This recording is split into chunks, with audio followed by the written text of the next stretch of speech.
Well, would you look at that? Another midweek video from Haryan Gláeddyv. It's almost like I am beyond pissed off with the world at the moment. And once again, we're talking about something relating to X Lives Matter.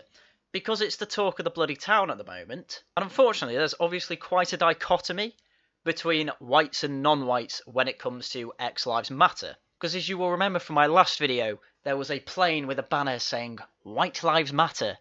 And that basically got everyone involved in trouble.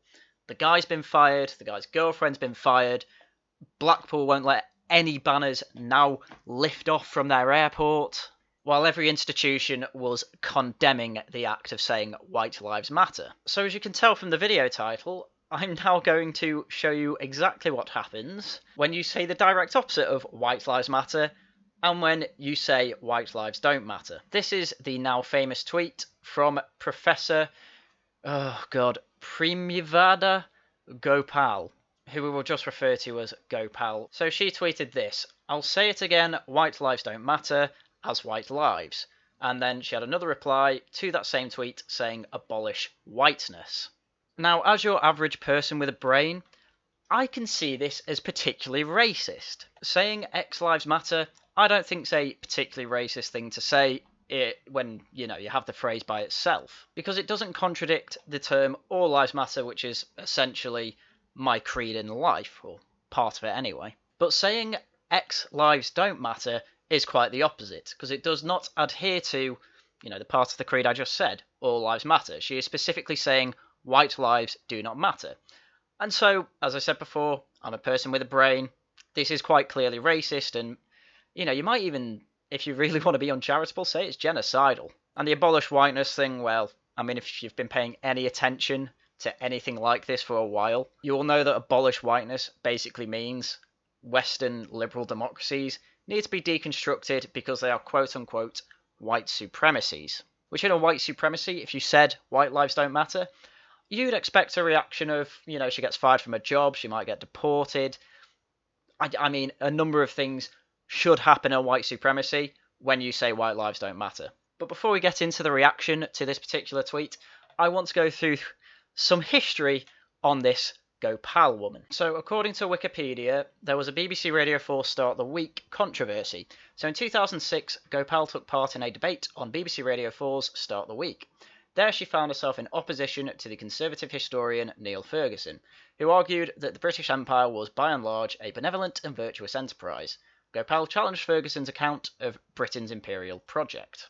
Now, since he's been mentioned, I do want to shill Neil Ferguson's book, and the book is called Empire: How Britain Made It to the Modern World, and it is essentially probably one of the most objective looks you can have at the history of the empire that I've ever seen. It was recommended to me by an actual student of history, and after reading it myself, I have to say, highly recommend. Read this book if you want to understand the empire in the most objective way possible. But anyway, back to Wikipedia. The programme has become a matter of much controversy, so much so that evening the BBC took the trouble to invite another Indian woman onto their programme to say Gopal had been wrong and not all young Indians thought the same way that she did.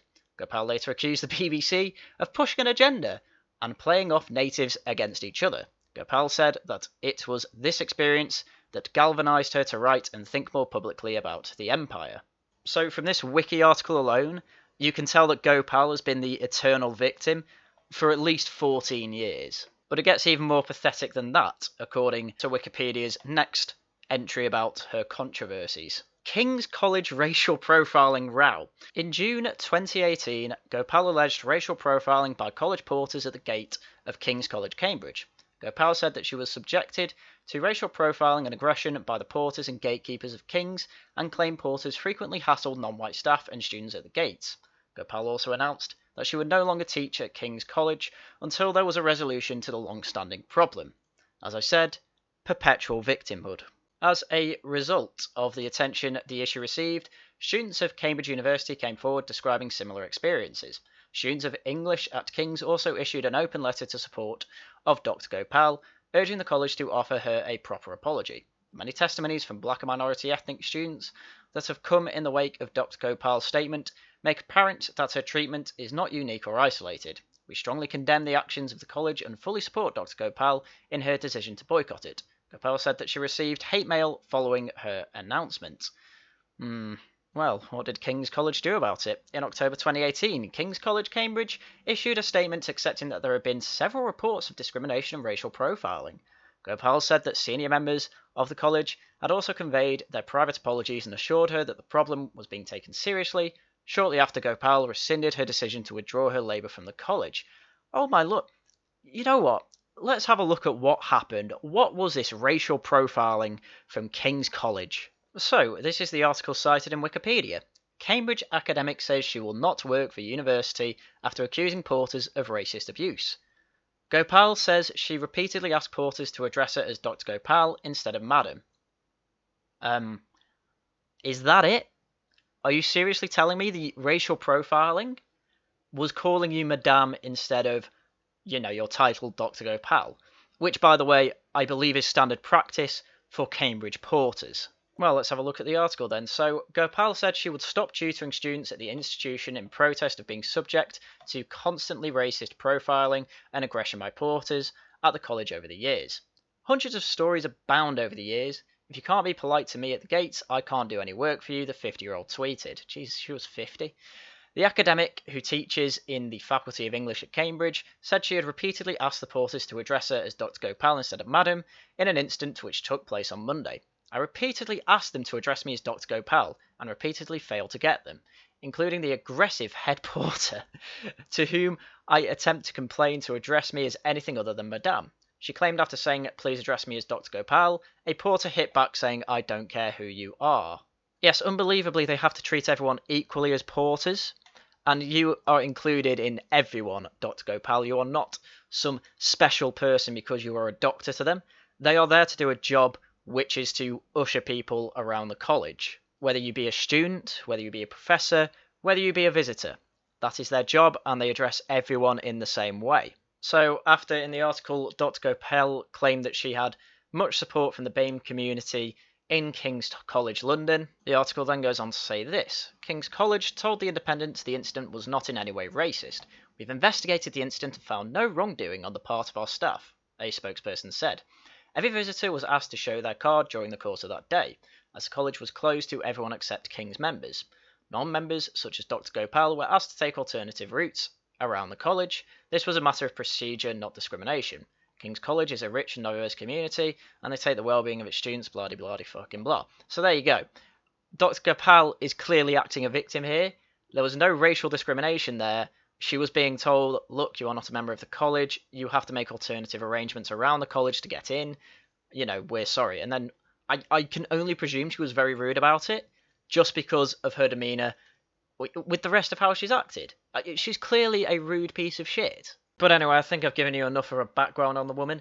She is the eternal victim who clearly hates white people. Basically, that's all I can get from it, even though most of India's problems have come about since the empire left. Can't blame partition on us, most people voted for it after we left. Anyway, back to the topic at hand. You may remember that just over a year ago, Jordan Peterson lost his fellowship at Cambridge due to something completely unrelated. I did a video on it last year called The Inevitable Consequences of Jordan Peterson's Character Assassination, but I'm just going to give you a quick rundown of it. You can watch the video if you want, link in description as usual. But in short, Jordan Peterson had a photograph taken next to a man who had a t-shirt saying "is proud Islamophobe" or something like that, and then said, "Yes, I'm against Mohammed being a warlord," and other things that can be found in Islamic countries that he is against. As a result of this opinion that wasn't even necessarily Jordan Peterson's, Cambridge came out basically saying we are against any sort of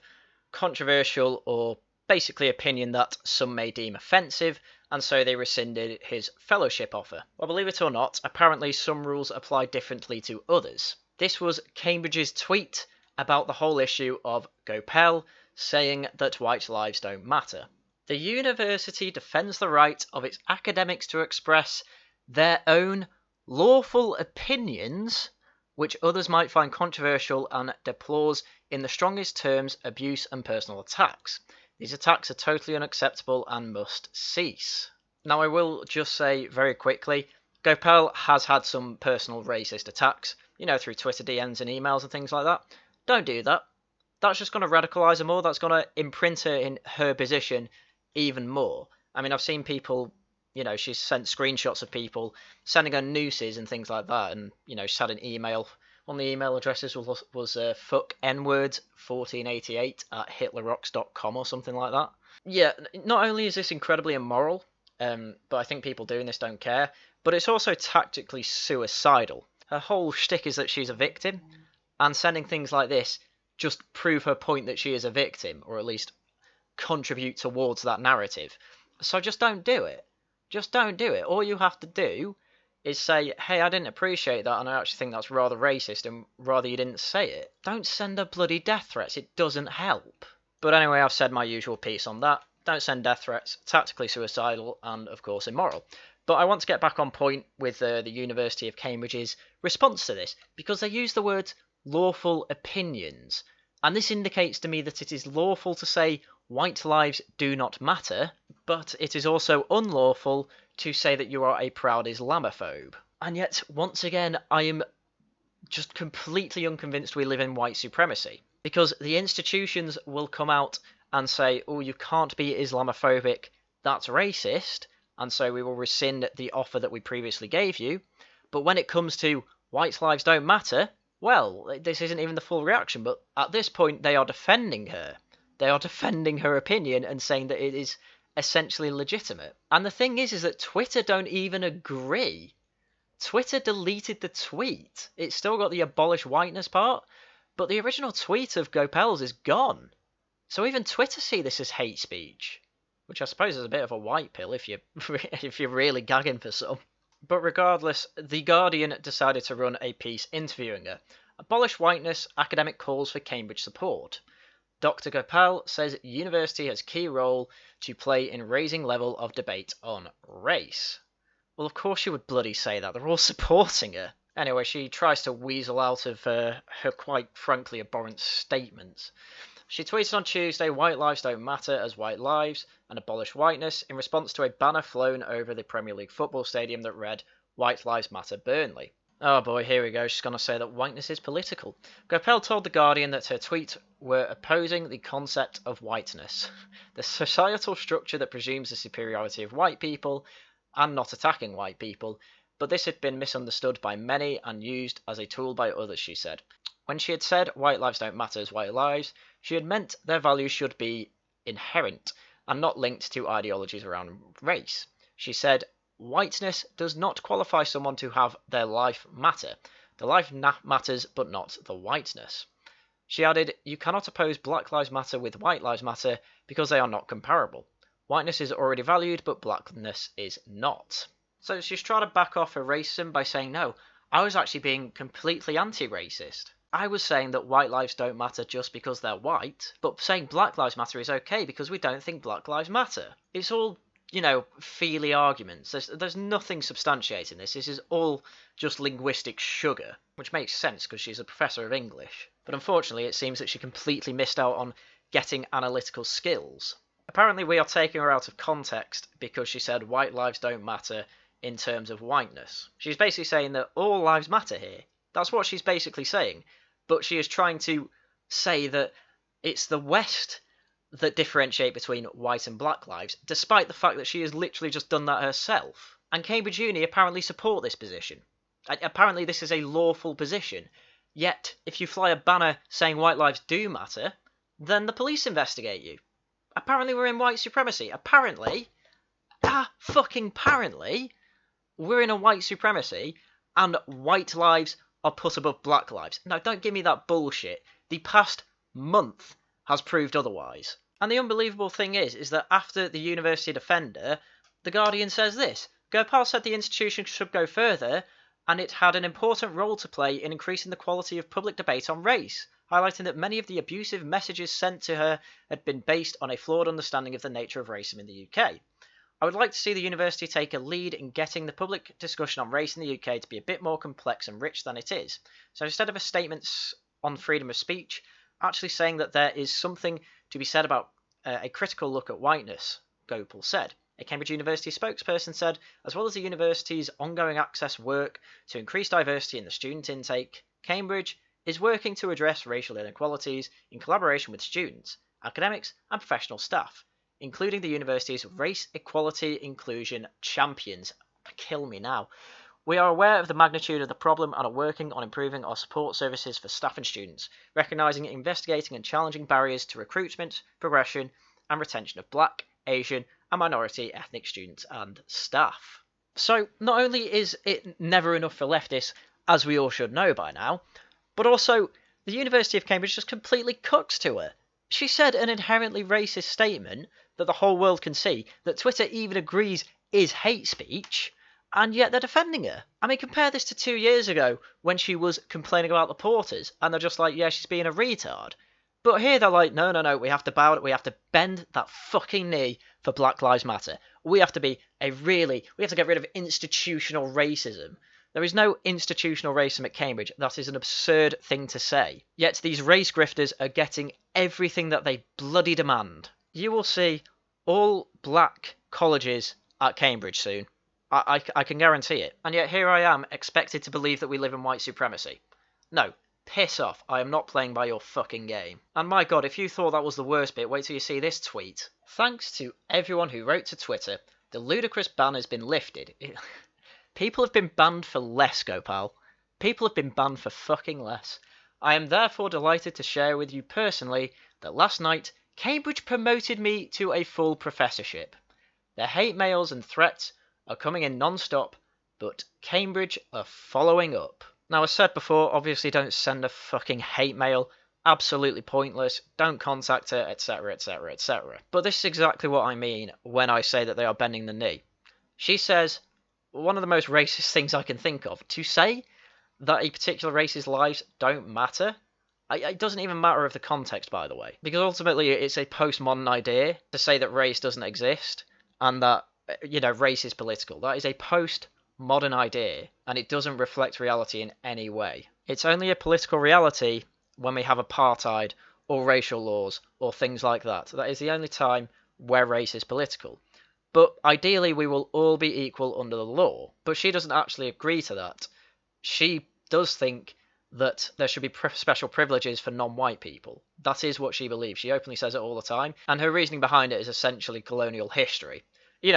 Colonial history that we've had nothing to do with for, well, I suppose we gave up Hong Kong not too long ago, but after World War II, essentially. And by the way, as I always keep saying, a lot of ex-colonies actually want us in charge again. But this is the thing, she has eternal victimhood. Unfortunately, some people are sending her hate and death threats. That just keep her enforced in that mindset and give evidence that that is the case, to idiots. However, it does reek of the old meme of the feminist throwing her shit opinions over the wall to the internet and the internet throwing her shit back at her. Alas, that does not excuse hate and death threats. But throwing those shit opinions over the wall apparently also gets her a promotion.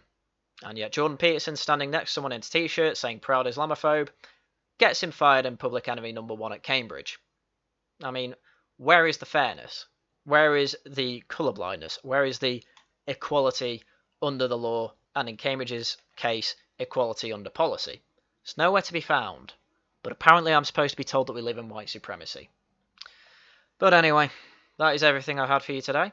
So as usual, thank you very much for watching. And until next time, goodbye.